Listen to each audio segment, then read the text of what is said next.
Modi cabinet ने जातिगत जनगणना की मंजूरी दे दी है और ये जातिगत गणना 2021 की जो जनगणना चल रही है उसी में कर दी जाएगी। इसका किसे लाभ होगा या किसे हानि होगा? विगत कई चुनाव से विपक्ष जातिगत जनगणना कराएंगे, जातिगत जनगणना करा के रहेंगे, हमारी सरकार आने दीजिए, हम जातिगत जनगणना कराएंगे, जिसकी जितनी संख्या उसकी उतनी हिस्सेदारी। ये जो एक नैरेटिव विपक्ष फैला रखा था, शायद उसी नैरेटिव को काउंटर किया गया है मोदी सरकार की तरफ से। क्या इसमें मोहन भागवत जो कल मोदी जी से मुलाकात करते हैं उनका भी योगदान है? तो याद रखिएगा, इस समय फिलहाल भारत और पाकिस्तान में जो तनाव चल रहा है, एक तो पाकिस्तान को यह भी संदेश देना है कि हम लोग नॉर्मल हैं और अपने घरेलू भी फैसले कर रहे हैं, लेकिन अब प्रश्न उठता है कि इसका लाभ किसे होगा? लगभग 50-60% ओबीसी आबादी है, ठीक, में लगभग 40% आबादी जाति के आधार पे अपनी पार्टियों के साथ खड़ी हैं। जैसे कि आरजेडी का अपना वोट बैंक है, यादव का, जेडीयू नीतीश कुमार जी का अपना कुर्मी वोट बैंक है। वैसे यूपी में आप चले आओ, अखिलेश यादव का यादव वोट बैंक है और मौर्य लोग जो है बीजेपी के साथ खड़े हैं। कुर्मी समाज आधा बीजेपी के साथ है, आधा क्या नाम है कि अखिलेश यादव और बसपा और कांग्रेस के साथ खड़ा है। तमाम यानी निषाद पार्टी, निषाद के अधिकतर लोग निषादों के साथ खड़े हैं। तो आप यह देखेंगे कि जातियों में जो क्षेत्रीय नेताओं का उभार हुआ है, उस हिसाब से उन्होंने अपनी अपनी जातियों को सेट कर लिया है।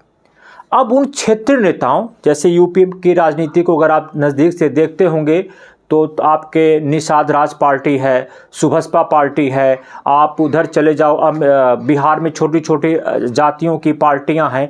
उनके नेता कभी कभी क्वेश्चन करते थे कि भाई जातिगत जनगणना बीजेपी क्यों नहीं कराना चाहती है। उन सब को साइलेंट कर दिया गया है।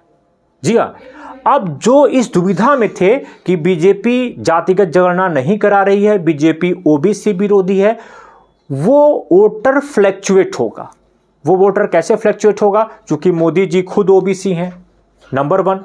दूसरा, बिहार में नीतीश कुमार जी ओबीसी हैं।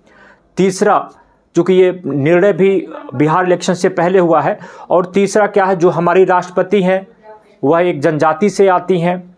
और इस प्रकार से जो हिस्सेदारी है वो तो बराबर का सबको मिल रहा है, आरक्षण के माध्यम से मिल रहा है या नौकरियों के माध्यम से मिल रहा है या पॉलिटिकल जो हिस्सेदारी है वो मिल रहा है।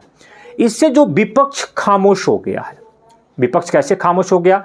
अब शायद ये जो बड़ा एजेंडा और जो बड़ा नैरेटिव था कि हम जातिगत जनगणना कराएंगे और सबको सबका लाभ मिलेगा, वो मुद्दा खामोश हो गया।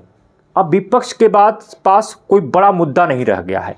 जो कुछ वोट बैंक इस जातिगत जनगणना को लेकर बीजेपी के क्लियर कट विचार से सहमत नहीं था या कंफ्यूज था, अब उसको एक क्लियर कट संदेशा चला गया है।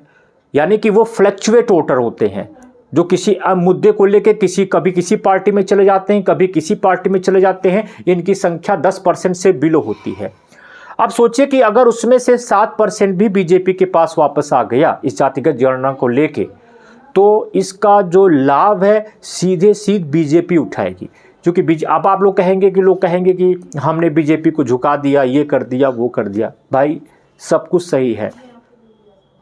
आप जो व्यक्ति लाभ देता है लोग उसी के साथ जाते हैं।